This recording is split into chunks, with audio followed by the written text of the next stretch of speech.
بالله من الشيطان اللعين الرجيم. بسم الله الرحمن الرحيم.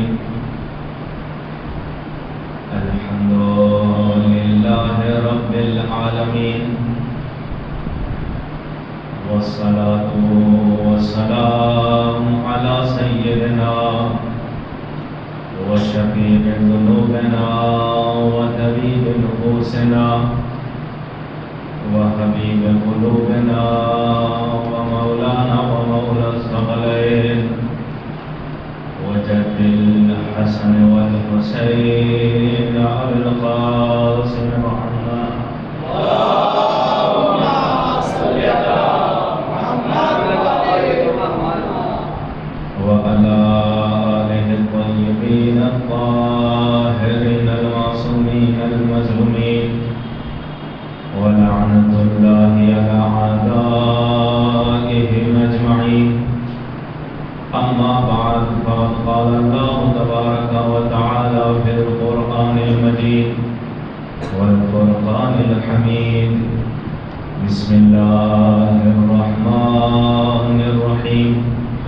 من المؤمنين رجال صدقوا ما عاهدوا الله عليه، فمنهم من قضى نحبه ومنهم من ينتظر وما بدلوا تبديلا.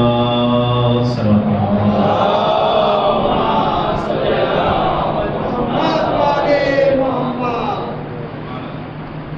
اذان محترم، اس عشرے کی دوسری مجلس جس میں کل تک کی جو ہم گفتگو جا کر رکی تھی وہ یہ ہے کہ ایک ایسے موضوع اور ایک ایسے ٹاپک پہ ہم بات کریں گے، گفتگو کریں گے، اور اس سال کا عشرہ جو ہمارے ہاتھ میں تمام ہو. مجلسیں بہت سنتے ہیں، اس لیے کہ ہم مجلسی معیار رکھتے ہیں، سماعت مجلسی ہے. ہمیشہ مجلس سنا ہم نے. میں نے کل عرض کیا کہ کربلا صرف اس لیے ہم سنیں گے کہ اس زمانے کے حسین کو دھوکہ نہ دے سکیں. عزاداری صرف اس لیے کریں گے کہ اس زمانے کے علی سے وعدہ جو کیا ہے اسے نبھا سکیں. اب اس کا مطلب یہ ہے کہ اس عزاداری کو اب اس اینگل سے دیکھنا پڑے گا، اس نظریے سے نہیں کہ کوئی آیا تھا حسین جس نے شہادت دی اور اتنی مظلومیت سے اس کی شہادت تھی جس پہ رونا چاہیے. اس نظریے سے نہیں، بلکہ ایک نظریہ ذرا ہمارا ترقی کر کے ہم اسے آگے بڑھتے ہوئے یہ سوچنا پڑے گا اب عزاداری اس لیے کریں گے کہ اس زمانے کا حسین مظلوم نہ رہے، اس زمانے کا علی بے بس نہ رہے. ایسا نہ ہو کہ وہاں فریاد تھی کہ کون ہے جو ہمارے ساتھ آ جائے، اور ہم وہ لوگ جو تمنا کرتے ہیں فیا لیتنی کنت معکم فافوز معکم، کاش اگر ہم کربلا میں ہوتے تو ان کے ساتھ ہوتے، شہادت پا لیتے، ان کے رکاب میں کھڑے ہوتے، امام کے ساتھ ہوتے، دنیا کو چھوڑ دیتے. یہ جو تمنا کرنے والی قوم جو عزادار ہے نا، اسے اب یہ کہنا پڑے گا کہ اس زمانے کے حسین کا ہم ساتھ دے پا رہے ہیں یا نہیں. حدیث آپ کے سامنے ہے: اولنا محمد، اوسطنا محمد، آخرنا محمد، کلنا محمد. اگر کوئی آخری امام کا ہوا تو یقیناً وہ پہلے امام کا ہے. مگر یہ یاد رکھیے، یہ ضروری نہیں ہے کہ جو پہلے امام کا ہے وہ آخری امام کا ہو. سخت جملہ ہے.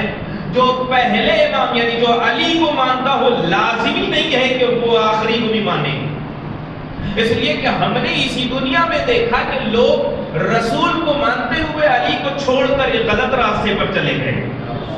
بہت سے لوگ علی تک آئے مگر علی کے ساتھ، علی ہی کے زمانے میں ان کو درمیان صفین میں ساتھ دینے والے صرف ظاہری قرآن کو دیکھ کر صفین میں علی کا ساتھ چھوڑ کر کسی اور لشکر میں چلے گئے. تاریخ ہے نا. امام حسن کے چاہنے والے وہ تاریخ آپ کے سامنے ہے. مسلح کھینچنے والے دشمن نہیں تھے، چاہنے والے تھے. دشمن نے جو سیاست چلی تھی وہ یہی تھی نا کہ صرف درہم و دینار دے دیا اور جان لیا کہ دیکھو یہ علی والا اگر حقیقی ہوگا تو اس کا دین پیسہ نہیں ہوگا، اور اگر کوئی پیسے پہ بھٹک جائے تو پھر وہ علی والا نہیں ہوگا، وہ پھر علی والا نہیں ہے۔ اس لیے یاد رکھیے گا کہ کبھی بھی کسی کروڑ پتی کی مجلس میں یہ سوچ کے نہ جائیے گا بڑا تبرک ملے گا، خلوص سے جائیے، خلوص سے چاہیے، اس لیے کہ عزاداری خلوص میں چلتی ہے، پیسے پہ نہیں۔ ہر زمانے کے اگر امام کو دیکھا جائے تو امام کا ساتھ دینے والے، امام حسن کو ماننے والے خود الگ ہو گئے، حتیٰ امام حسین کو ہم نے بس ایک طرفہ تاریخ پڑھی ہے، ہم نے ان لوگوں کو نہیں پڑھا جو حسین کے ساتھ کربلا پہنچے تھے مگر آخری وقت میں کوفے میں اپنے بچے کو یاد کر کے عاشور کو حسین کا ساتھ چھوڑ کر بھاگ گئے، ہم نے نہیں سنا۔ ہم وہ تاریخ ون سائیڈڈ سنتے ہیں کہ ہر ادھر سے آیا، آنے والے صرف ہر نہیں تھے، 27 لوگ ہیں جو یزید کے لشکر سے حسین کے لشکر میں آئے ہیں، تاریخ نے لکھا ہے۔ تو اسی طرح بہت سے لوگ ایسے بھی تھے، انہی میں سے عبید اللہ ابن عمر کون ہے؟ وہ وہی ہے نا جسے امام نے کہا تھا چلو میرے ساتھ، اس نے کہا مولا یہ آپ گھوڑا لے لیجئے، تلوار لے لیجئے، کام آئے گا۔ امام نے کہا مجھے گھوڑے کی ضرورت نہیں ہے، مجھے تلوار کی ضرورت نہیں ہے، مجھے انسان کی ضرورت ہے۔ اور یاد رکھیے کہ امام حسین کی شہادت کے بعد پہلا انسان ہے جو حسین کے لاشے پہ پہنچا ہے، مگر اسے کسی تاریخ نے زائر امام حسین نہیں لکھا۔ وہی جابر پہنچے ہیں جو جابر کو لقب ملا ہے زائر امام حسین، جو امام وقت کا وقت پہ ساتھ نہ دے وہ زائر بھی نہیں ہو سکتا، چاہے وہ لاکھ جائے اسے زائر نہیں کہا جا سکتا۔ آگے بڑھیے، چھٹے امام کے زمانے میں یہی ماننے والے، ضروری نہیں ہے جس نے علی کو مان لیا وہ آخری کو بھی مانے گا۔ اسی چھٹے امام پہ ہمارے ہاں ایک پوری گروہ قوم نظر آتی ہے، تو مطلب یہ ہے کہ صرف غدیر میں علی کا ماننا کمال نہیں ہے، علی کے ساتھ ساتھ ان کے 11 اور نائب کو بھی ماننا کمال ہے۔ اور ہم ان لوگوں میں ہیں، اللہ کا شکر ہے کہ ہم نے کسی بھی علی کو کبھی نہیں چھوڑا، ہمیں یہ 12واں علی بھی ملا، ہم اس کے زمانے میں ہیں۔ دعویٰ اگر کرنا ہے تو پھر اس کے ساتھ نبھانا پڑے گا کہ صلی اللہ علیہ محمد۔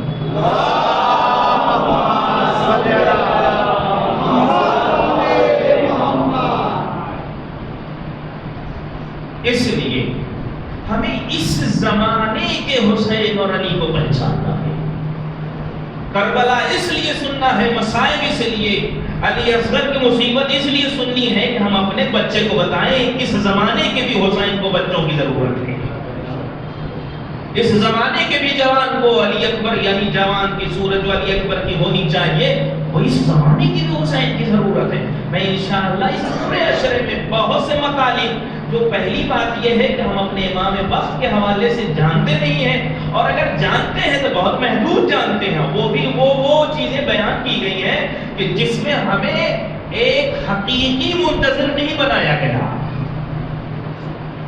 ہمیں ہمیشہ کا آخری امام کو چاہنے والا نہیں بنایا گیا۔ اب ہماری مجلس کا سب سے ہم یہ ہونا چاہیے، سب سے زیادہ یہ ہونا چاہیے کہ ہم اپنے امام سے قریب ہو پائے یا نہیں۔ یہ موضوع آپ کے سامنے میں نے رکھا، اب رہا مسئلہ یہ کہ ہم اس بات پر غور و فکر کرنا پڑے گا کہ کیا امام زمانہ کو پہچاننا ضروری ہے یا نہیں۔ اگر امام زمانہ کو پہچانیں گے تو پھر کیا فرق پڑے گا ہماری زندگی میں، سوال ہے نا۔ اگر میں اپنے امام وقت کو پہچان لوں گا تو پھر کیا فرق پڑے گا ہماری زندگی میں، کیا ترقی آئے گی، ہماری زندگی کیسے بدلے گی، ایک سوال ہے نا۔ یاد رکھیے اس کا صرف ایک سیدھا سا جواب ہے، وہ یہ ہے کہ جو ان کے اعمال خراب ہوتے ہیں ان کے لیے سب سے بڑی مشکل یہ ہے کہ وہ اللہ کو لا الہ الا اللہ تو مانتے ہیں مگر قیامت کو نہیں مانتے. وہ لا الہ الا اللہ تو کہتے ہیں مگر قیامت کا انکار کرتے ہیں. کیوں؟ اس لیے کہ اگر قیامت کا انکار کریں گے تو یہ اپنے اعمال سے بے خبر ہو جائیں گے. آج اگر گناہ کیا جا رہا ہے، ہم اپنے اعمال سے دور ہو رہے ہیں، ہمارا کردار خراب ہو رہا ہے، روایتیں آپ کے سامنے ہیں. جب تم اعمال تمہارے خراب ہو جائیں، کہیں نہ جانا. کہاں جانا؟ قبرستان جایا کرو. کیوں؟ اس لیے کہ وہاں جا کے دیکھو تم سے کتنے اچھے اچھے آئے جو آج خاک ہو چکے ہیں، اور تم سے برے لوگ بھی آئے، ان کی بھی حالت کیا ہے. اس لیے قبرستان جاؤ. اعمال اگر خراب ہو تو اعمال خراب ہونے کی سب سے بڑی وجہ یہ ہے کہ ہم قیامت پہ عقیدہ نہیں رکھتے. جس دن سے قیامت پہ عقیدہ ہوگا، اس عقیدے کا سب سے بڑا فائدہ یہ ہوگا کہ ہماری دنیا میں ہماری زندگی اچھی ہو جائے گی. اب اس کا مطلب کیا ہوا؟ اس کا مطلب یہ ہوا ظلم اس لیے کسی پہ نہیں کریں گے کہ قیامت میں اس کا بدلہ ملے گا. اس لیے کسی کا حق نہ کھائیں گے کیونکہ قیامت میں اس کا بدلہ ہمیں چکانا پڑے گا. اب اس لیے دوسروں کے ساتھ ہمدردی کریں گے کہ قیامت میں ہمیں بھی انتظار رہے گا کہ لوگ ہمارے ساتھ ہمدردی کریں. اس لیے اس قیامت کے عقیدے سے ہماری یہ دنیا بھی اچھی ہو جائے گی اور آخرت بھی اچھی. اس دنیا یہ صرف قیامت کے عقیدے کی بنیاد پر. یہاں تک میں بات کو لے کر آیا ہوں، اس کا مطلب یہ ہے کہ یہ عقیدہ قیامت اگر مل گیا تو توحید بھی اچھی، رسول کی رسالت بھی صحیح مل جائے گی، علی کی ولایت بھی صحیح مل جائے گی. اب سمجھیے ہم ان لوگوں میں سے ہیں، ہم ان لوگوں میں سے. انتظار سب کو نہیں ملا، سب امام کے منتظر نہیں ہیں، مگر جو منتظر ہونے کا دعویٰ کر رہے ہیں اور ان کے اعمال میں خرابی ہے. لوٹ کا تو عجیب حساب کتاب چل رہا ہے. اگر کوئی باہر چوری کرے تو سمجھ میں آتا ہے. کہتے ہیں نا ایک جملہ، مولانا ہم لوگ جھوٹ بولیں گے تو کوئی بات نہیں، آپ تو مولانا ہیں. کہتے ہیں نا. میں اسی کو تھوڑا سا بدل کے کہنا چاہتا ہوں. باہر اگر کسی مکان میں کسی کے گھر میں چوری ہو رہی ہے کوئی الگ بات ہے، ٹھیک ہے، ہو گئی باہر کا معاملہ. مگر اب چور یہ بہت مضبوط ہو گئے ہیں اپنی عقیدے اور اپنی اس چوری کے معاملے میں کہ اب یہ چور باہر چوری نہیں کرتے، اللہ کی دی ہوئی امانت پہ چوری کرتے ہیں. مسجد کے معاملات پہ چوری ہے. بڑے بڑے وقت کے بڑے بڑے ٹرسٹی کی اگر زندگی نکالی جائے لگتا ہے چوروں کا خاندان پل رہا تھا. آپ کبھی یہ دیکھیے، میں اسے عرض نہیں کرنا چاہتا تھا مگر یہ بات آ گئی اسے عرض کر رہا ہوں. معاشرہ صرف یزید کے زمانے میں کیا خرابی ہو گئی تھی کہ حسین اصلاح کے لیے چلے تھے؟ کیا مشکل ہو گئی تھی؟ نمازیں خراب ہو گئی تھی. اگر نمازیں اس طرح کے بجائے اس طرح تھی تو حسین کی شہادت کے بعد سے لے کے اب تک ویسی ہی ہے. حسین کس چیز کو صحیح کرنے نکلے تھے؟ یاد رکھیے گا. کس چیز کو؟ خرابی کیا ہوئی تھی؟ یاد رکھیے گا کہ خرابی کون سی چیز ہوئی؟ سوال ہے نا اپنی جگہ. نمازیں بدلی جا چکی تھی، بے شک بدلی گئی تھی. صفین میں علی کے پیچھے نماز پڑھنے کے بعد ہم نے نہیں، صحابیوں نے کہا پھر سے رسول کے پیچھے نماز پڑھنے کا موقع ملا. اس کا مطلب یہ ہے نماز بدل چکی تھی. اس کا مطلب یہ ہے کہ روزے بھی بدل چکے تھے. اب وہ آج تک کے جو جھگڑے چل رہے ہیں کہ افطار اذان سے پہلے ہونا چاہیے یا اذان کے بعد، یعنی بدلاؤ ہو چکا تھا. حج کے معاملات بدل چکے تھے، بہت سے مسائل بدل چکے تھے، بدلاؤ ہو چکا تھا. مگر سوال یہ ہے کہ حسین کربلا پہنچے اور اگر انہی چیزوں کو صحیح کرنے کے لیے گئے تھے، نمازوں کو صحیح کرنے کے لیے گئے تھے، روزوں کو صحیح کرنے کے لیے گئے تھے، تو حسین کی شہادت سے لے کے اب تک وہی معاملہ ہے. تو وہی ہے. یعنی اس کا مطلب امام حسین کی شہادت رائے گاہ گئی نہیں، ایسا نہیں ہے. مشکل کیا ہوئی تھی سماج میں؟ سماج کی سب سے بڑی مشکل یہ تھی کہ حق کو باطل کہا جا رہا تھا، باطل کو حق کہا جا رہا تھا. نعرہ حیدری،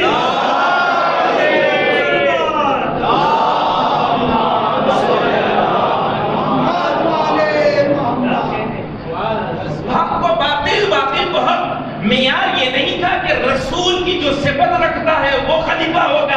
معیار یہ ہوتا، معیار یہ بنا دیا گیا جہاں رسول بیٹھتے تھے اس پہ جو بیٹھے وہ خلیفہ ہو جائے، یہی معیار تھا نا۔ معیار یہی تھا کہ جو رسول کی گدی پہ بیٹھ جائے چاہے وہ شرابی ہو مگر خلیفہ ہے۔ معیار یہ نہیں تھا کہ جو متقی ہو، جو سب سے زیادہ بڑا ہو، جو سب سے زیادہ عابد ہو، جو سب سے زیادہ عالم ہو، نہیں، معیار بدلا جا چکا تھا، کانسیپٹ چینج کر دیا گیا تھا کہ حق کو باطل، باطل کو حق۔ پھر سوال یہ ہے کہ حسین کی شہادت کے بعد ہوا کیا؟ ارے بہت بڑا فائدہ ہوا، یہی سب سے بڑا فائدہ ہے کہ حسین کی شہادت کے بعد منبر پہ بیٹھنے والے ہر انسان کو خلیفہ نہیں کہا گیا، اسی میں تو روائی تھی۔ حسین نے اس مفہوم کو بدل دیا جس مفہوم کو دشمن چاہتا تھا، اس کے اعتبار سے یہ کام ہو نہیں۔ سب سے بڑا فائدہ یہی ہے کہ یزید جیسے خلیفہ کو ہم نے نہیں، ان کے لوگوں نے لعنت کہا ہے، ہم نے نہیں۔ آج انہی کے نسل کے کچھ لوگ ہیں جو یزید کو اچھا کرے۔ یاد رکھیے گا، اگر کوئی یزید کے زندہ باد ہونے کا نعرہ لگائے تو یہاں پہ ایک چیز طے ہو گیا کہ دیکھو جو نعرہ لگا رہے ہیں یزید کے زندہ باد ہونے کا، ان کا شجرہ کہاں ہے؟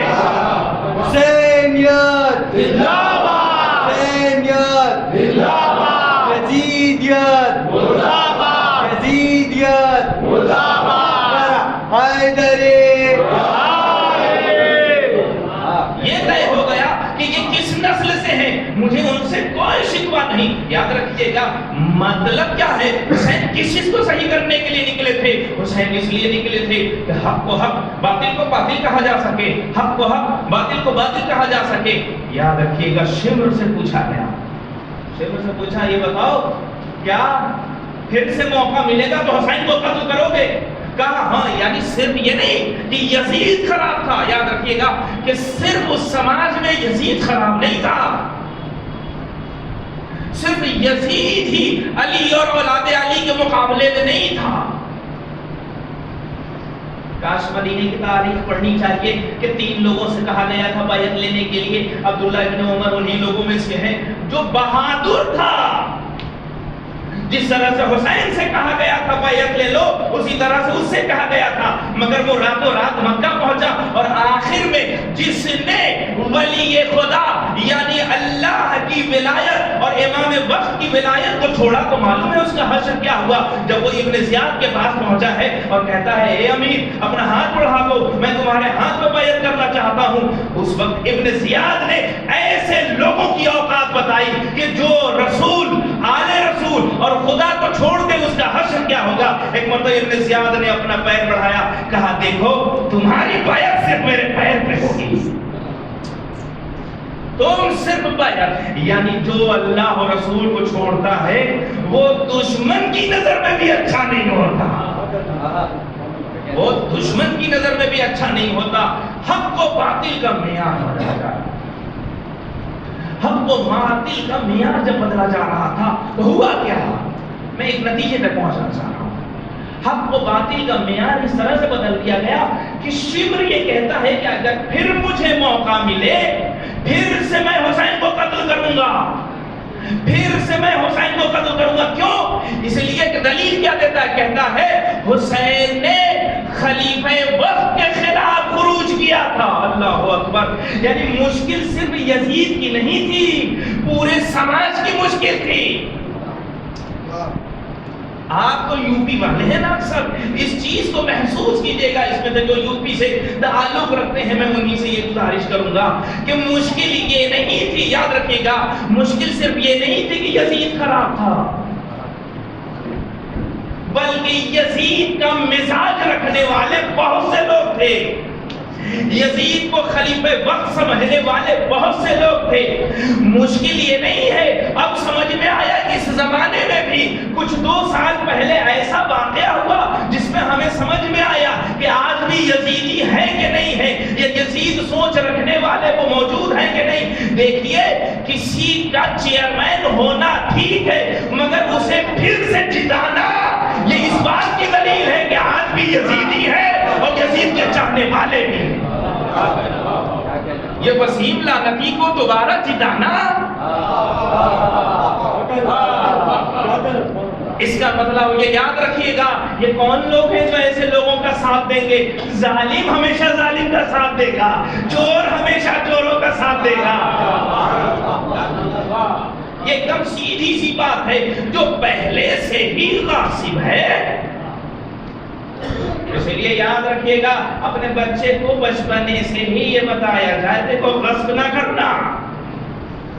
مائیں محبت میں کہتی ہے بیٹا، چھوٹا بچہ ہے نا، کہتی ہے اے بیٹا کھا لو ورنہ بڑا بھائی کھا جائے گا۔ ان کا مقصد کیا ہوتا ہے؟ ان کا مقصد یہ ہوتا ہے کہ میرا بیٹا بھوکا نہ رہے، مگر یہ لفظ غلط ہے۔ بچپنے سے 3 سال 2 سال کے بچے کو یہ بتایا جا رہا بیٹا جتنا ہو سکے ہڑپ لو نہیں تو تمہارا بھائی لے لے گا۔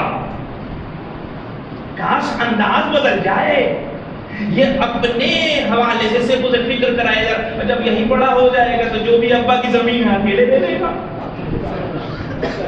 کیوں؟ اس لیے کہ بچپنے سے سکھایا یہ جا رہا ہے بیٹا جلدی کھا لو ورنہ تمہارا بڑا بھائی کھا لے گا۔ کاش ایک ہی برتن میں دونوں بچوں کو برابر کھلایا جائے۔ ایک صلوات پڑھیں محمد۔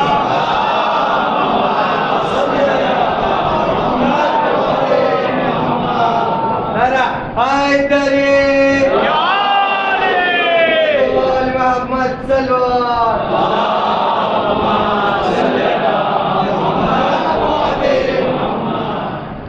صرف اس زمانے میں یزید خراب نہیں تھا، یزید کی فکر رکھنے والے اکثر افراد حسین کو اپنے لوگوں نے مشورہ دیا تھا، میں نام نہیں لوں گا، تاریخ آپ کے سامنے ہے۔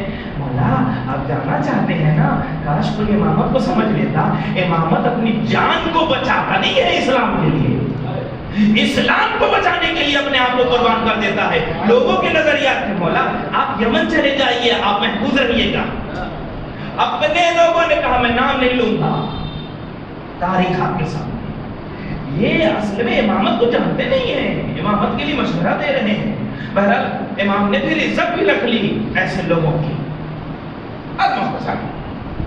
یہ امامت کا اگر عقیدہ مل جائے کسی، میں نے کل عرض کیا تھا مولا عباس کو اگر کسی نے بنایا ہے اور ایک کردار دیا ہے تو وہ امام حسین کا کردار ہے۔ اگر کسی کو امام حسین مل جائے اور دل میں اتر جائے تو یقیناً وہ عباس بنے گا۔ یہ کمال ہے مولا کا، اصل محور ہے۔ سورج کو نہ چھوڑا جائے، سورج کی روشنی پہ بہت سی چیزوں کی روشنی ہے۔ امامت کا معاملہ یہی ہے، امام سے اگر قریب ہو گئے۔ اب یہ عقیدہ ہماری زندگی میں کیا فرق لائے گا؟ یہ وہی اسی طرح سے جیسا کہ ابن ابی الاوجاع اپنے زمانے کا سب سے بڑا کمیونسٹ، کچھ احتجاج ہے توحید شیخ صدوق جو چیپٹر ہے اس کے اندر بہت اچھا، یا شیخ کلینی نے بھی اس توحید کے چیپٹر کو جو ذکر کیا ہے اس میں چھٹے امام کے پاس خانہ کعبہ کا طواف کرتے ہوئے چھٹے امام کو اس نے کاندھے سے کاندھا مارا، روایت ہے پوری۔ پھر وہاں وہ دلیل دیتا ہے کہ میں خدا کو نہیں مانتا، کون سے خدا، کس کی بات کر رہے ہو، کیا ہے، ساری چیزیں اس نے انکار کیا۔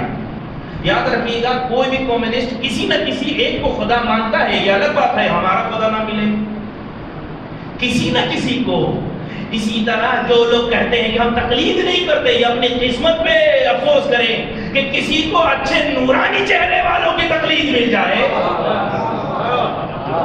یہ ہو ہی نہیں سکتا کہ کوئی بغیر تقلید کے رہ جائے۔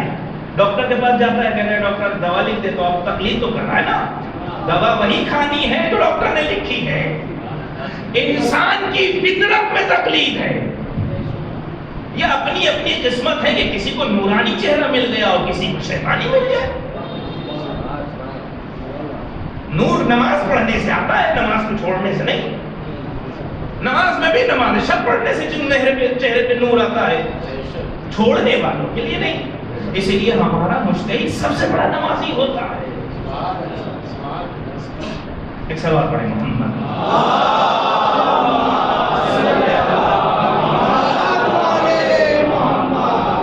جیسے ہی ابن ابی الاوجاع کہتا ہے کس خدا کی بات کرتے ہیں، امام نے ایک منطقی جواب دیا۔ منطقی جواب امام نے کہا اچھا یہ بتاؤ تم کہتے خدا نہیں ہے، ٹھیک نہیں ہے، کوئی بات نہیں ہے۔ تمہارے کہنے کے اعتبار سے جب خدا نہیں ہے تو ٹھیک ہے، جب مجھے موت آئے گی نہیں، جب میں دنیا سے چلا جاؤں گا تم بھی جاؤ گے، جب اس دنیا میں کوئی خدا ہے ہی نہیں تو میں عمل کروں یا نہ کروں، جیسے تمہارا بیڑا پار ہوگا ویسے میرا ہو جائے گا۔ امام نے یہی کہا نا، اور اس کے بعد کہا اگر مان لو 1% یہ مان لو جس خدا کو میں بتا رہا ہوں اگر وہ ہوگا تو تمہارا کیا ہوگا؟ میں تو نکل جاؤں گا، میں تو نکل جاؤں گا۔ آج ہمارے معاشرے میں لوگ قیامت کو اصلاً مانتے ہی نہیں ہے کہ وہ عقیدہ بھی ہے۔ جیسے ہماری زندگی میں لوگ ہڑپے جا رہے ہیں، لگتا ہی نہیں ہے کہ کوئی قیامت آئے گی۔ اگر قیامت کا عقیدہ مضبوط ہوگا تو یہ دنیا میں ہمارے اعمال اچھے ہو جائیں گے۔ اب میں یہیں سے آپ کو ایک طرف لے کے جانا چاہتا ہوں کہ اسی طریقے سے اپنے اوپر ہم کو ناز کرنا چاہیے کہ ہر قوم کو، ہر چاہنے والی امت کو اس کے امام یا اس کے لیڈر نے اسے چھوڑ دیا، مگر ہمارے یہاں جو انتظار کا مفہوم ہے نا، اپنے امام وقت کا انتظار کرو، یہ ویسے ہی ہے جیسے قیامت کا عقیدہ ہے۔ جیسے قیامت کے عقیدے کی بنیاد پر پورا انسان اچھا ہو سکتا ہے، ویسے ہی اگر انتظار امام زمان کا مفہوم اسے محسوس ہو جائے تو پھر یہ گناہ بھی نہیں کرے گا، پھر یہ برائی بھی نہیں کرے گا، بلکہ اپنے امام کو بلانے کے لیے اچھے کام کرے گا۔ یہ ہمارے امام کی طرف سے ہمارے اوپر لطف و کرم ہے کہ ہم دعویٰ کرتے ہیں اور ہے بھی کہ ہمارا امام زندہ ہے۔ میں کہتا ہوں انشاءاللہ اسے ایک پوری مجلس میں عرض کروں گا انتظار کا غلط مفہوم لوگوں نے کیا دیا ہے اور اہل بیت اطہار نے کیا دینا چاہا تھا، اسے عرض کروں گا۔ ایک سلام پڑھیں محمد۔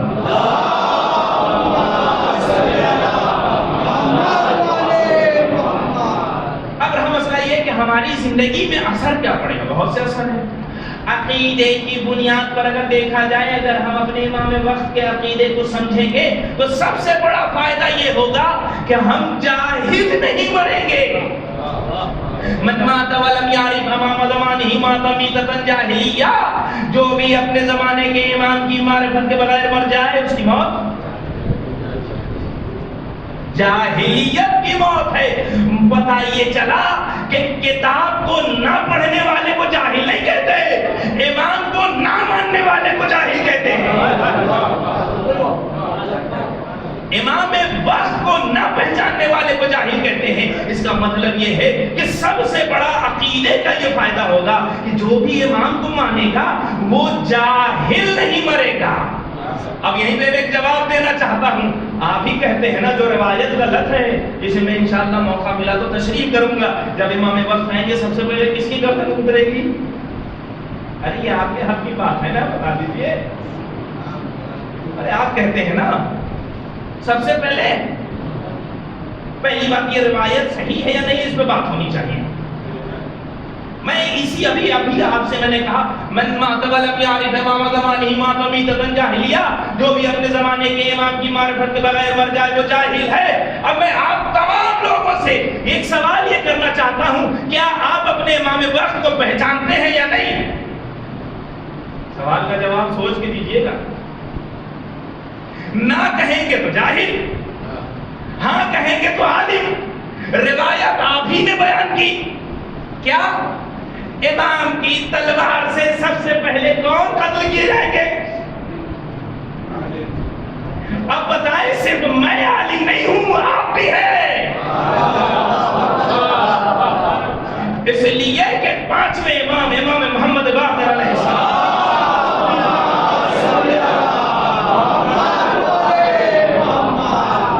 امام نے کہا کہ ہمارا چاہنے والا جاہل ہو ہی نہیں سکتا۔ اور میں یہ اس بات کی گواہی دیتا ہوں، آپ جو مجلس میں بیٹھے ہیں نا امام کے چاہنے والے ہیں، اس کا مطلب یہ ہے کہ آپ جاہل نہیں ہیں۔ جب جاہل نہیں ہے، پہلی بات یہ ہے کہ میں اتنی جو دلیل اپنے دفاع میں دے رہا تھا، یہ روایت غلط ہے کہ عالم کا سر کاٹا جائے گا۔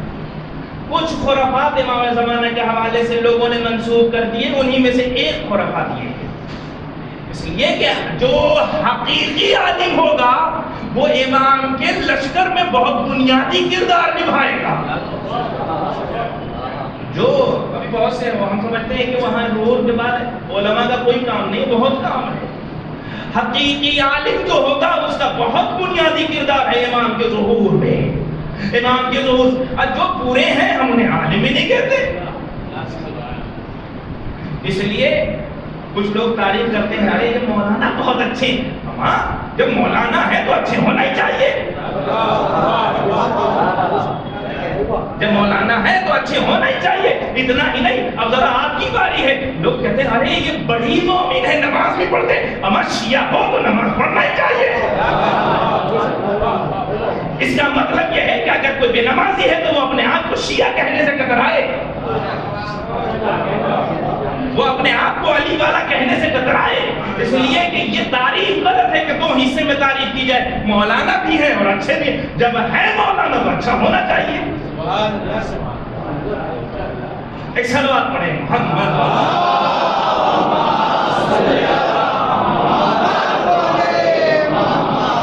میں پہلے اپنے اوپر وار کر رہا ہوں تاکہ آپ تک اچھے سے یہ حملہ ہو. ایک صلوات پڑھیں محمد.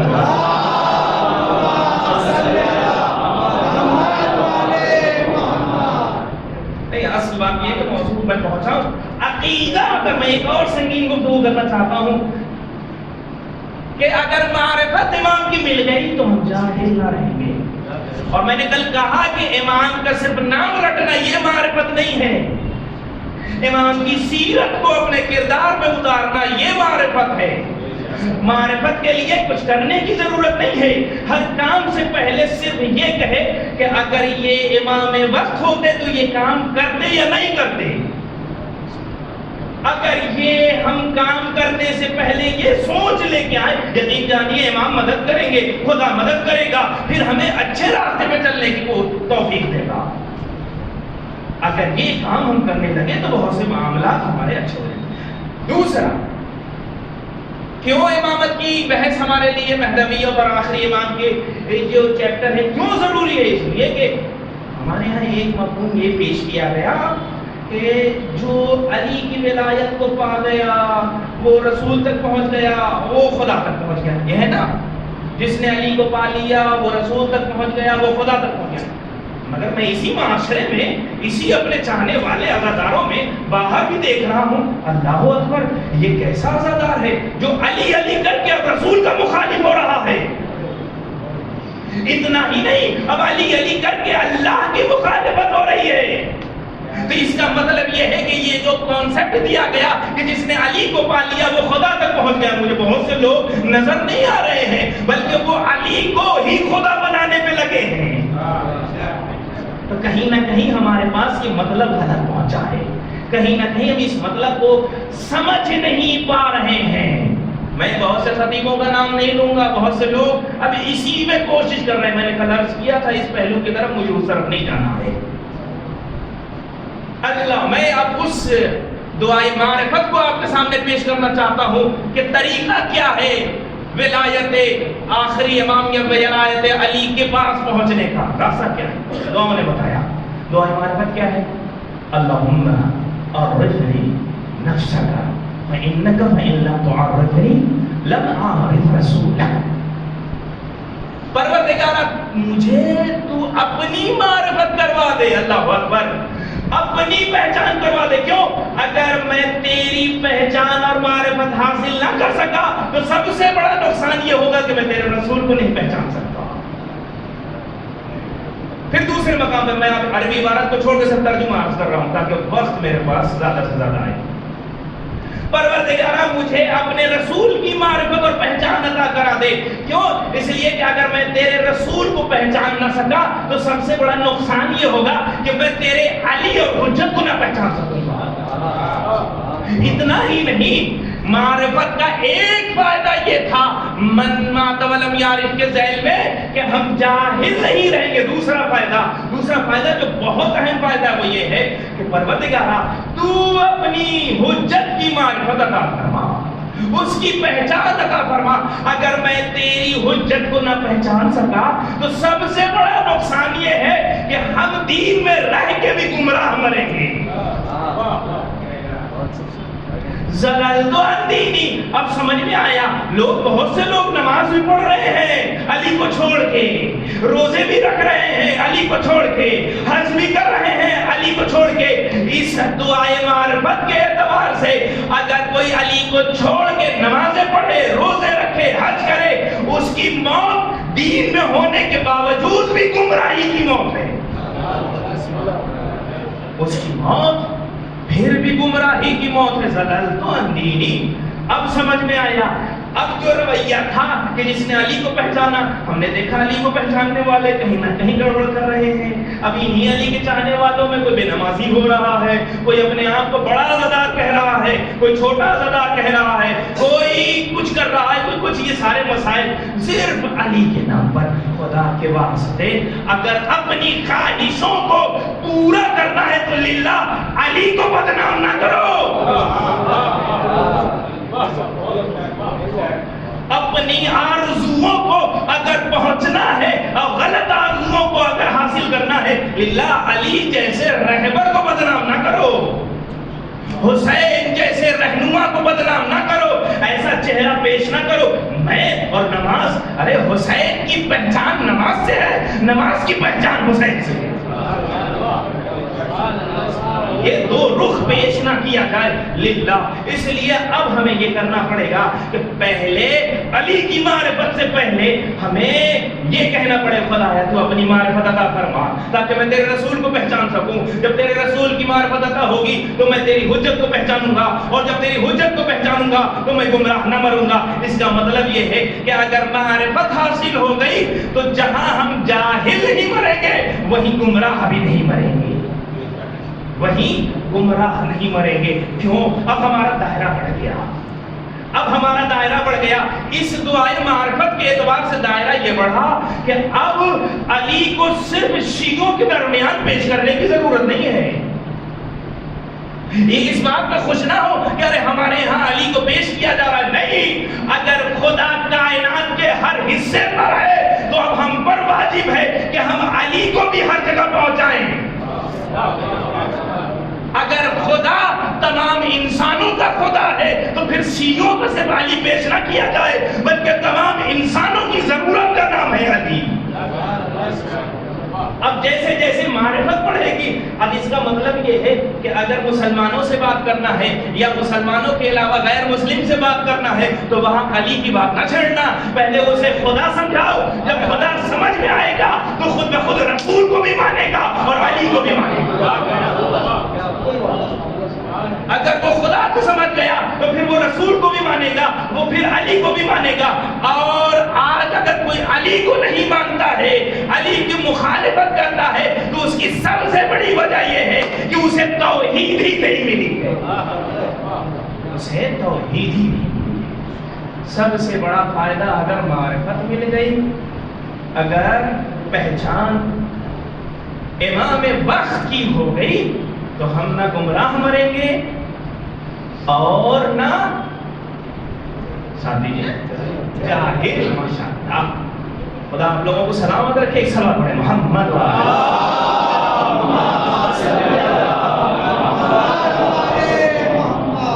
اس لیے سب سے بنیادی کردار معرفت کا ہے. میں آپ سے کہتا ہوں معرفت اگر ہو جانے کسی چیز کی تو اہمیت بڑھ جاتی ہے. مثال کے طور پر اگر آپ سے کہا جائے یہ آپ کا گھر ہے تو آپ پیر پھیلائے بھی رہیں گے, لیٹے بھی رہیں گے, بدتمیزی کے ساتھ کچھ بھی ہو سکتا ہے, کچھ بھی ہو سکتا ہے گھر میں. مگر ان سے کہہ دیا جائے حضور یہ مسجد ہے,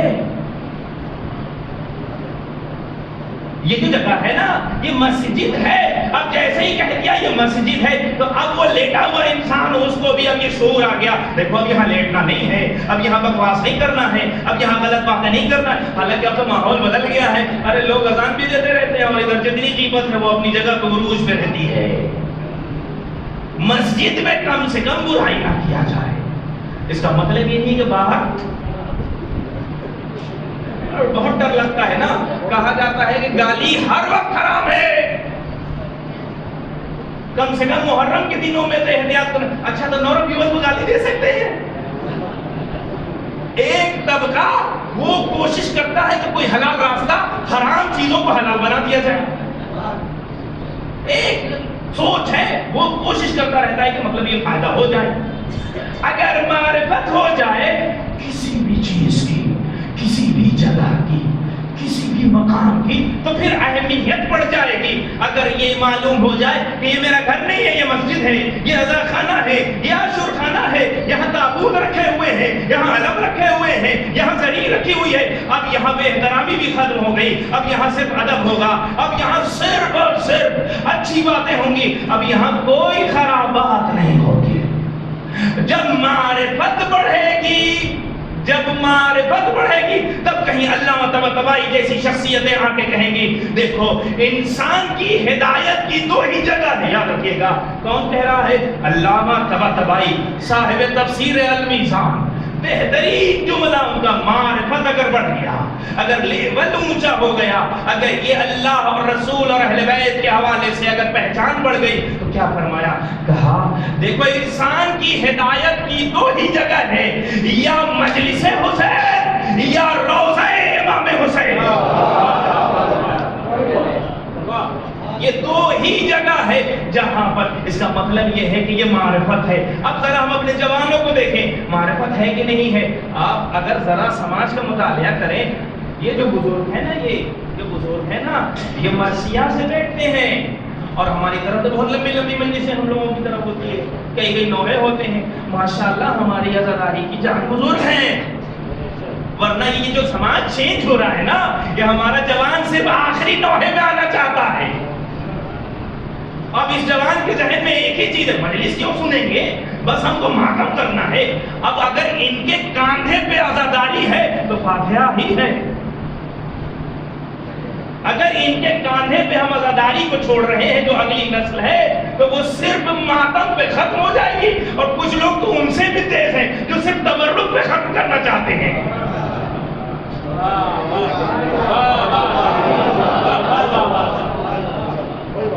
اس لیے جہاں ہم مجلسیں کر رہے ہیں، ہم بزرگ یعنی جو بزرگ ہیں، جو سمجھدار ہیں، ذمہ دار ہیں، ان کی ایک ذمہ داری یہ ہے کہ اپنے بچوں کو مضبوط کاندھا ذمہ داری والا بنائیں. جب وہ صرف شروع سے مرثیے میں، اب آپ سمجھ لیجئے کہ اگر صرف نوحے میں آئے گا تو اس کی کیا چینجنگ آئے گی؟ اس مسئلے میں آئے گا وہ کسی کو وہ سن ہی نہیں رہا ہے. جب سن نہیں رہا ہے تو ماشاءاللہ وہ ایک ڈیسائیڈ کر چکا ہے کہ میں حر بن چکا ہوں، مجھے ضرورت نہیں ہے. اور اگر ان لوگوں کو حر سمجھا جائے تو قیامت ہے. اگر ان لوگوں کو حر سمجھا جائے تو قیامت ہو جائے گی. اللہ اکبر. معاشرے کو اور سنورنے کی ضرورت ہے. اگر معرفت تھوڑی سی بھی ہو جائے تو یہی عزاداری جان سے بھی زیادہ اہمیت کی حامل ہو جائے گی. ورنہ اگر معرفت نہ ہو تو صرف چبوتروں پہ بیٹھ کے لوگ اپنا وقت گزار دیں گے، اور پھر یہ زندگی بھی ختم ہو جائے گی اور کچھ ہاتھ میں نہ رہے. معرفت، ہم اپنے امام وقت کی معرفت کتنی لیول تک ہونی چاہیے؟ ذرا ہم تھوڑا سا اور بڑھیں. بائک چلانے والے لوگ، گاڑی چلانے والے لوگ چوراہے پہ وہ ریڈ لائٹ دیکھ کے کیوں رک جاتے ہیں؟ جہاں جہاں کیمرہ ہے وہاں بجلی کے گھر پہ کیا آئے گا؟ پیسہ بھرتے رہیے، آ جائے گا نا جریمہ، جریمہ آ جائے گا. اللہ اکبر. کیوں تیز نہیں چلا رہے ہو؟ حضور یہ دوربین ہمارا یہ کردار دیکھ رہی ہے. کیوں رونگ نہیں چلا رہے ہو؟ حضور یہ فوراً جریمہ آ جائے گا، اب پیسہ دینا پڑے گا. صرف ایک دوربین سے اتنا اچھا عقیدہ ہو گیا. بگڑے ہوئے چلانے والی جتنے بھی گاڑیاں چلاتے ہیں، جو خراب چلاتے ہیں، بہت تیز چلاتے ہیں، ان کو سدھارنے کا کام صرف ایک دوربین کر رہی ہے. کاش صرف اپنے امام وقت کو اتنا ہی مرتبہ دے دیا جائے کہ میرا امام وقت ہر وقت مجھے دیکھ رہا ہے. صلوات پڑھیں محمد.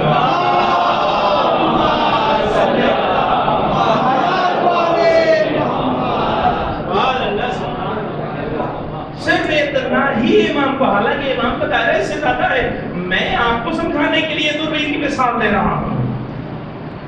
صرف اتنا عقیدہ ہو جائے تو اب ہم گھر میں بھی گناہ اس لیے نہیں کریں گے کہ میرا مولا. اسی لیے علماء کا یہ جملہ مشہور ہے کہ جیسے ہی گناہ ہوتا ہے تو گناہ کے ساتھ ساتھ ایک کام یہ ہوتا ہے کہ پتہ نہیں اسے لذت ملے یا نہ ملے، ہو سکتا ہے یہ ایک کام ہو، مگر دوسرا بڑا کام یہ ہوتا ہے کہ پہلے وہ خدا کا انکار کرتا ہے پھر گناہ کرتا ہے. پہلے وہ اپنے ذہن کو یہ سمجھاتا ہے ارے جو چھپ کے میں کر رہا ہوں نا یہ اپنی چادر کے اندر، یہ اللہ نہیں دیکھ رہا ہے. تو پہلے وہ خدا کا انکار کرتا ہے اور پھر گناہ کرتا ہے. تو گناہ کا مطلب یہ جملہ مشہور جملہ ہے، گناہ یعنی خدا حافظ. پہلے یہ اطمینان اپنے نفس کو دلایا جاتا ہے. معرفت عقیدے کے اعتبار سے بہت زیادہ ضروری ہے. ٹھیک ہے، ذرا اور آگے بڑھیں. سوسائٹی کے بھی اعتبار سے یہ عقیدہ مہذب یہ ضرورت ہے. اس لیے کیوں؟ اس لیے کہ پہلا انسان جب سے آیا اس سے لے کر اب تک ہر معاشرے نے یہ تمنا کی ہے کہ وہ دن کب دیکھے گا جس میں سب اچھے ہوں گے، جس میں سب اچھے ہوں گے.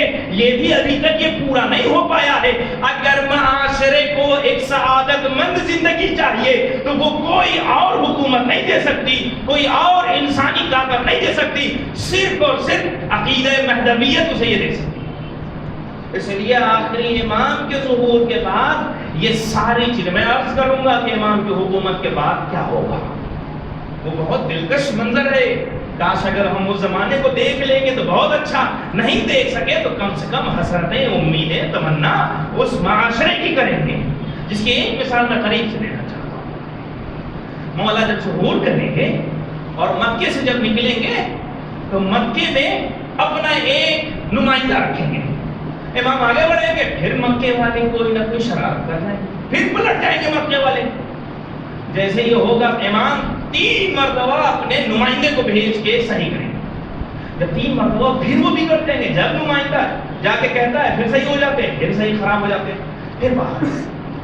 پھر امام خود جائیں گے بنفس نفیس، پوچھیں گے یہ بتاؤ میں بار بار اپنے نمائندے کو بھیج رہا ہوں، تم مذاق کیوں کر رہے ہو؟ تم پھر سے پلٹ کیوں رہے ہو اپنے دین پر، اپنی اس بری کرتوتوں پر؟ تو پورا جانچ کرنے کے بعد نتیجہ تو نکلے گا. میں ساری روایت کو بہت چھوٹی روایت کر کے پیش کر رہا ہوں کہ پورا جانچ کرنے کے بعد امام کو یہ جواب ملے گا، امام کو یہ نتیجہ ملے گا کہ یہ اس لیے آپ کے جانے کے بعد یا آپ کے نمائندے کے جانے کے بعد بہک جاتے ہیں. کیوں؟ اس لیے کہ پیسے والے کا یہ پیسہ کھا کے بیٹھے ہیں، جیسے ہی آپ کرتے ہیں وہ پیسے کی دھمکی دے کر پھر اپنی طرف کر لیتے ہیں. آج بھی دیکھیے بہت سے لوگوں کا دین صرف پیسے پہ معاشرہ ہے نا. اگر 100 روپے نہ ملے تو بہت سے لوگ عزاداری میں بھی نہ جائیں. بہت سی جگہ کے حالات خراب ہیں، پیسے پہ نہیں. کوئی پیسہ دے یا نہ دے، یہ ہماری جان ہے، پہچان ہے. اس لیے ہمیں یہ کرنا ہے. امام جب پورا جانچ کرنے کے بعد نتیجہ کیا نکلے گا کہ جب یہ امام کا نمائندہ تھوڑا سا ہٹا، پھر یہ پیسے والے قرآن کی آیت کے اعتبار سے یاد رکھیے گا، رسول، امام، دین، اسلام، اچھی بات، ہدایت، ان سب کا انکار کرنے والے پورے قرآن کے اعتبار سے صرف 2 لوگ ہیں. 2 فکر ہے، 2 سوچ ہے. ہمیں تھوڑا سا اپنے اوپر جانچ کرنا پڑے گا کہ ہم ان لوگوں میں سے ہیں یا نہیں ہیں. ایک لفظ استعمال ہوا ہے مترفی اور ایک لفظ استعمال ہوا ہے ملأ. ایک جو پیسے والے ہیں نا وہ کبھی نہیں چاہیں گے کہ ان کو چھوڑ کے لوگ اصلی رسول تک پہنچے. اس لیے یہی پیسے والے لوگوں کا دماغ تھا کہ جو جا کے کہہ رہے تھے کہ آپ اجر رسالت میں ہم سے یہ سونا چاندی لے لیجیے. مگر رسول نے کہا کہ رسالت کا بدلہ یہ سونا چاندی نہیں ہے، اجر مودت ہے. اجر مودت کہا نا. دوسرا مترفی، ہر سماج میں کچھ چبوترے پہ بیٹھے ہوئے چودھری ٹائپ کے لوگ ہوتے ہیں جن کے پاس پیسہ نہیں ہوتا مگر وہ چاہتے ہیں کہ ان کے ارد گرد 25-30 لوگ لگے رہیں. ہمیشہ میں اپنی طرف سے نہیں، قرآن کی آیتوں سے تمام انبیاء کا تمام نبیوں کا، ولیوں کا اور ہدایت پہنچانے والے لوگوں کی مخالفت صرف دو ہی فکر کرتی ہے، یا پیسے والی یا یہ چبوترے پہ بیٹھے ہوئے نیتا بننے والے لوگ۔ یہ دو لوگ کبھی نہیں چاہیں گے کہ ایک فقیر نبی کے پاس لوگ اپنے مسائل کو پوچھیں۔ یہ دو لوگ کبھی نہیں چاہتے۔ ہوا کیا؟ جیسے امام نے پتا کیا کہ یہ جیسے ہی نمائندہ نکلتا ہے پھر یہ پیسے کی دھمکی دیتے ہیں، پھر ان کا ایمان ان کے ساتھی۔ اب سنیے امام کیا کریں گے؟ امام ان لوگوں کو قتل نہیں کریں گے۔ اللہ اکبر! کاش وہ زمانہ ہم بھی دیکھیں اور اس زمانے کی کوشش ہم اپنے زمانے میں کر لیں۔ وہ کیا ہے؟ روایت یہ کہتی ہے کہ ایسے لوگوں کو ہدایت میں لانے کے لیے امام قتل نہیں کریں گے، تلوار نہیں چلائیں گے، بلکہ ان کا جتنا بھی قرضہ ہے اسے امام ادا کریں گے، کہیں گے اب میرے ساتھ ہو جاؤ، اب میرے ساتھ ہو جاؤ۔ اس معاشرے تک پہنچنے کے لیے ہمیں یہ جذبہ رکھنا پڑے گا۔ اس لیے معاشرہ بھی امید کر رہا ہے کہ اسے وہ دن دیکھنے کو ملے۔ معاشرتی اعتبار سے بھی عقیدہ مہدویت بہت اہم ہے۔ تیسرا پہلو، وہ سیاسی اعتبار سے بھی اب تک بہت سی حکومتیں یہ بنائی گئی یہ کہہ کہ انسانوں کو سب سے اچھی زندگی دی جائے گی، مگر جنہوں نے سب سے زیادہ اچھی زندگی دینے کا دعویٰ کیا وہی زندگی کا مفہوم نہیں ہے۔ چاہے وہ آپ کوئی بھی حکومت لے لیں، کوئی بھی حکومت لے لیں، وہ صرف دعویٰ کر رہے ہیں مگر انسانیت کا خون اس میں چوسا جا رہا ہے۔ اب دیکھیے آج ہندوستان میں یا دنیا میں غریبوں کا ہی خون چوسا جا رہا ہے۔ جو سب سے بڑے ڈاکو ہیں ان کا قرضہ معاف ہو جاتا ہے۔ اس کا مطلب کیا ہے؟ اس کا مطلب یہ ہے کہ حکومتیں بھی دم توڑ رہی ہیں۔ کسی حکومت نے جواب نہیں دیا جس کی وہ تمنا کر رہے تھے کہ ایسی حکومت جہاں سب کو سکون مل جائے، جہاں سب کو انصاف ملے، جہاں سب کو اچھائی ملے، سب اچھے ہو جائیں، ایسا ابھی تک نہیں ہوا۔ حکومتیں دم توڑ رہی ہیں، اس لیے ایسی حکومتوں کو ہم مخاطب کر کے کہیں گے کہ تم گھبراؤ نہیں، ہم تمہیں بتاتے ہیں ہمارے پاس ایک حکومت ایسی آنے والی ہے جہاں ساری حکومتیں دم توڑ چکی ہوں گی، وہاں وہ حکومت انسانی اعتبار سے چلائی جائے گی۔ چوتھا پہلو، تاریخی پہلو، کہ ہر نبی کے زمانے میں، معصوم کے زمانے میں وہ دور نہیں آیا جس کی ضرورت ہے، جس کی سماج کو ضرورت ہے۔ تو تاریخی اعتبار سے بھی اگر دیکھا جائے تو یہ ساری چیزیں جو پوری ہوں گی وہ آپ کو مہدویت کا عقیدہ رکھنے والے۔ اور ایک اور ہے، وہ ہے کلچرل پہلو کے اعتبار سے۔ بہت سے ایسے مفاہیم ہیں جسے انتظار کا غلط مفہوم پیش کیا گیا۔ امام کے چاہنے والوں کی اہم ذمہ داری میں یہ ہے کہ بدعت اور تحریفات سے ٹکرائیں۔ اس کو میں دھیرے دھیرے وضاحت کروں گا انشاءاللہ۔ المختصر یہ ہے کہ اب تک کی پوری گفتگو کا نتیجہ یہ ہے کہ یہ جو امام وقت کا پہچاننا، یہ ہماری دنیاوی مشکل کا بھی راہ حل امام وقت سے ہے۔ ہمارے معاشرے کی بھی اگر کامیابی چاہیے تو اس کا حل صرف امام وقت کے عقیدے سے متصل ہونے پر ہے۔ اگر مانوی کامیابی چاہیے، ترقی چاہیے، تو اس کا بھی حل امام وقت سے قریب ہونے سے ہے۔ ساری مشکلات کا حل صرف امام وقت سے قریب ہونے سے ہے۔ اب یہاں تک جو میں نے عرض کیا تو مطلب یہ ہے کہ اب ہم اپنے امام کو پہچانیں گے تو ہمارا کام بہت اچھا ہوگا۔ آج ہماری سماج کی سب سے مشکلیں جو زیادہ ہیں، ان مشکلوں میں سب سے بنیادی کردار یہ ہے کہ ہم اپنے امام کو بھول گئے ہیں۔ امام کو بھولنے کا مطلب، بہت سے لوگ امام کا ظہور اس لیے کروانا چاہتے ہیں کہ ان کو اے سی والی زندگی مل جائے۔ میں ایک لفظ کی بھی تشریح کروں گا، مستضعف، وَنُرِيدُ أَن نَّمُنَّ الَّذِينَ اسْتُضْعِفُوا فِي الْأَرْضِ۔ امام وقت کا اہم کام یہ ہوگا کہ جتنے بھی کمزور ہیں زمین میں ان کی مدد کریں گے۔ تو کمزور، اب سوال یہ ہے کہ ہم کمزور ہیں کہ نہیں؟ میں اسی کو عرض کر رہا ہوں، اس میں بات ختم کروں گا۔ ہم مستضعف ہیں کہ نہیں؟ ہم کمزور ہیں کہ نہیں؟ سوال یہ ہے نا۔ کمزور یعنی مستضعف قرآن نے کسے کہا؟ ہم اسے بھی پوچھ لیتے ہیں. سورہ نساء میں ارشاد ہوا، دیکھیں جب رسول ہجرت کر رہے تھے مدینے سے، مکے سے مدینہ جا رہے تھے، تو بہت سے چاہنے والے رسول کے وہ مکے میں رک گئے اور بعد میں کہنے لگے کاش میں آپ کے ساتھ چلا جاتا اور ایسا ویسا.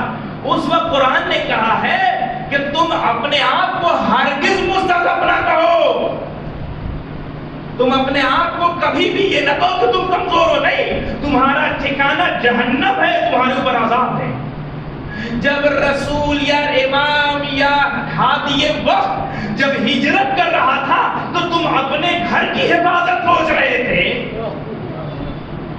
اس لیے تم کمزور نہیں ہو. کمزور اسے کہا جائے گا کہ جو اپنے زمانے کے ظالم کے خلاف گھر میں بیٹھا رہے، وہ کمزور نہیں ہے. وہ ایک تحریک کرتا رہے، کوشش کرتا رہے، اس نتیجے تک پہنچنے کی کوشش کرے، تب جا کے وہ کمزور اور مستضعف کہا جائے گا. اب میں آپ سے ایک سوال کرتا ہوں، میں اپنے آپ سے. رسول خدا کی توہین ہو گئی، لوگوں نے علناً رسول کی توہین کی، ان کے خلاف بہت سی باتیں کی. ہم میں سے کتنے لوگ ہیں جو رسول کے دفاع میں اٹھے تھے؟ کتنے لوگ ہیں؟ ہمارے یہاں لوگ بڑی آسانی سے کہتے ہیں حضور ہمارا کوئی بھی جیل میں نہیں ہے. حضور میدان میں ہم کب تھے کہ جیل میں جائیں گے؟ ہم میدان میں کب تھے کہ جو جیل میں جائیں گے؟ جو بھگوڑے تھے آج وہ روڈ پر ہیں، اور جو علی والے ہیں ان کا کردار سناٹے میں ہے اور کہیں کچھ نہیں ہے. دنیا میں جو ہو جائے ہم نہیں ہلنے والے. یہ کیسی بات ہے؟ ہمیں آگے بڑھنا ہے. رسول کی توہین ہو گئی اور ہمارے اوپر کوئی آنچ نہیں. آپ بتائیے 2 سال میں کتنے عشرے رسول کی رسالت پہ ہو گئے؟ 26 آیتوں کا انکار کیا گیا. کتنے لوگوں نے ان آیتوں کا مطالعہ کیا؟ ہم کیا جواب دیں گے جب اس آیت کو وہ لوگ کہیں فَقْتُلُوهُمْ حَيْثُ وَجَدْتُمُوهُمْ؟ قرآن کی آیت کہہ رہی ہے کہ جہاں بھی پاؤ مار دو.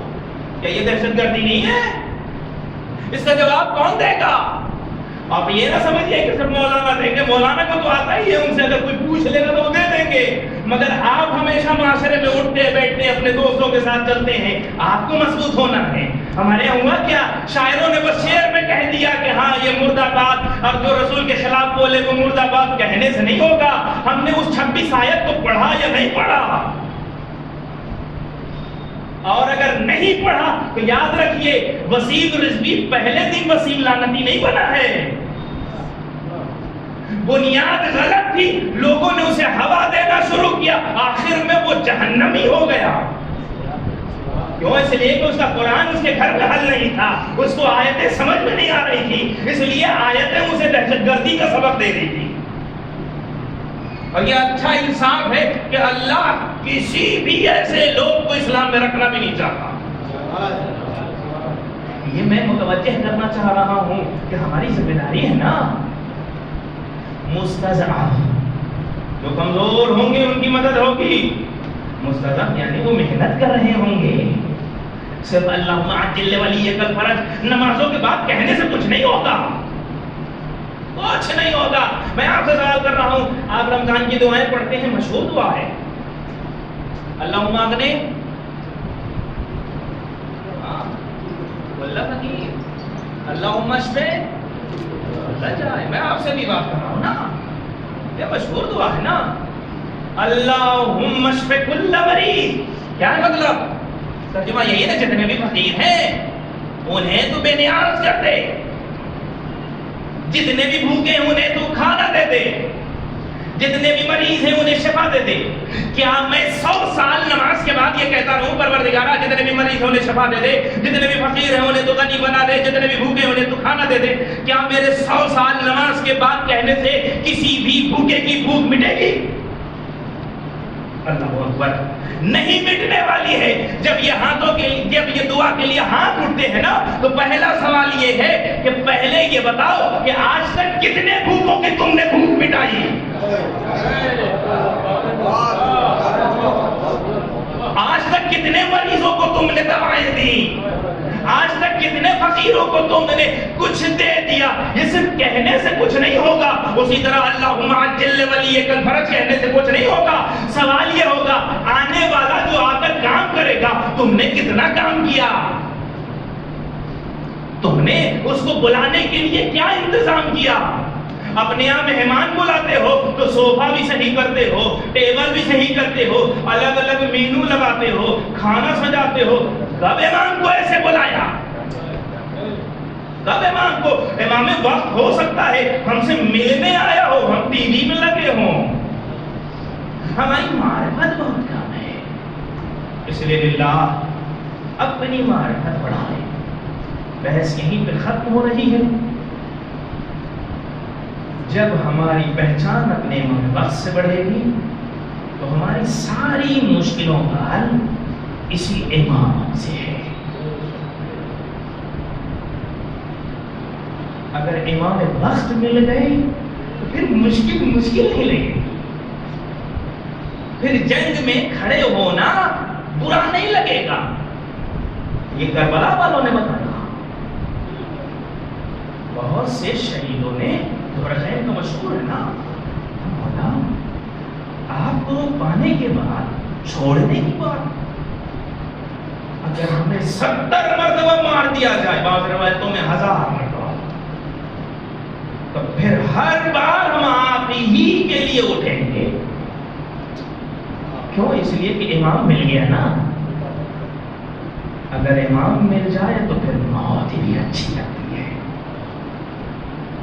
پھر دنیا کی کوئی بھی مشکل اسے مشکل نہیں لگتی. اس لیے کہ امام وقت اس کے ارادے اور اس کے حوصلوں کو بلند کر دیتا ہے.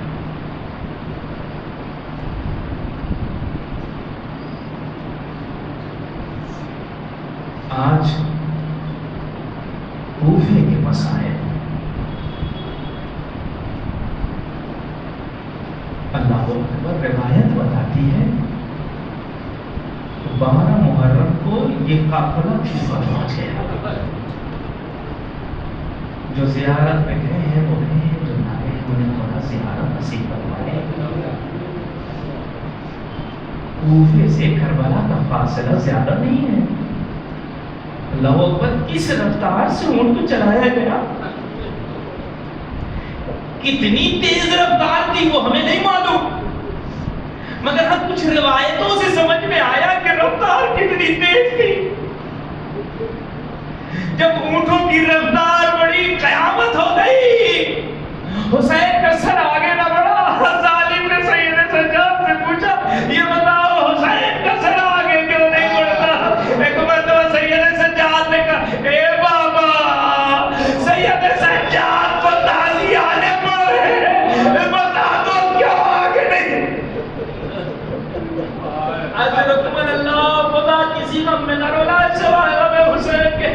ہاں دادارو، جیسے ہی سید سجاد نے پوچھا ہے نا، ایک مرتبہ امام حسین نے کہا دیکھو میری معصوم سی بچی ہے، وہ قابلے سے بچھڑ گئی ہے، زینب کلثوم گئی. کیا دیکھا؟ ایک معصومہ ہے جو اپنے ذاتوں پر ننھی سی سکینہ کو دلاتے دے. ایک مرتبہ بیویوں نے کہا اے معصومہ، ارے اس پردیس میں جو بھی ملا وہ تازیہ لگانے والے ملے، اذیت دینے والے ملے. آپ کون ہیں جو ہماری بچی پہ رحم کھائیں؟ ایک مرتبہ کا اے بیٹی زینب، ارے مجھے پہچانا نہیں. اللہ اکبر. ارے ایک مرتبہ جیسے ہی سکینہ کو لے کر آئی ہے نا، قیامت ہو گئی. معلوم ہے رفتار کتنی تیز تھی؟ اسی روایت سے سمجھ میں آتی ہے. اللہ اکبر. جب اونٹوں کی رفتار بڑھی تھی، ارے سکینہ اونٹ سے گر گئی تھی. اب عمر سعد نے کہا میں ایک ایسا انتظام کر دیتا ہوں کہ آج کے بعد اب سکینہ کبھی نہ گرے گی. ارے قیامت ہو گئی. اونٹ کی ننھی پیٹھ پہ ننھی سکینہ رسیوں سے باندھ دیا گیا. جیسے جیسے وہ چلتا تھا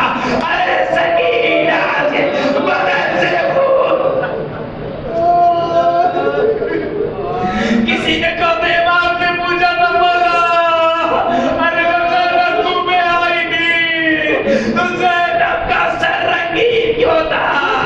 کیوں خون سے رنگین تھا؟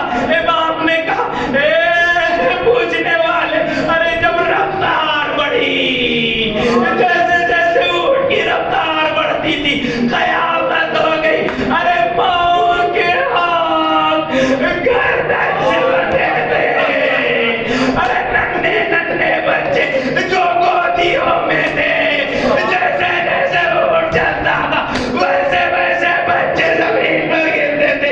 ارے زینب نے جب عمر ساتھ سے کہا تھا کہ ان کا ایک علاج کر دو، ارے ان کا انتظام کر دو، تو سکینہ کو ننگی پیٹھ پہ باندھا تھا۔ اب زینب قافلہ سالار رہا تھا، ارے جب جب بچے گرتے تھے، ہر بچے کو بچانے کے لیے زینب خود کو گرا دیتی تھی کہ بچے بچ جائے۔ اللہ اکبر! ارے کتنی مرتبہ زینب اونٹ کی پیٹھ سے زمین پر گری۔ ارے عزیزو ذرا تصور کرو، ارے جس کے ہاتھ گردن سے بندھے ہوں وہ منہ کے بل زمین پر گرتا۔ ایک مرتبہ زینب نے کہا ہوگا، اے بھیا عباس، ارے تم بھی مقتل میں منہ کے بل زمین پر گرے تھے۔ تیری بہن زینب کربلا سے کوبا اتنی مرتبہ زمین پر گری جس کی وجہ سے اس کا سر خون سے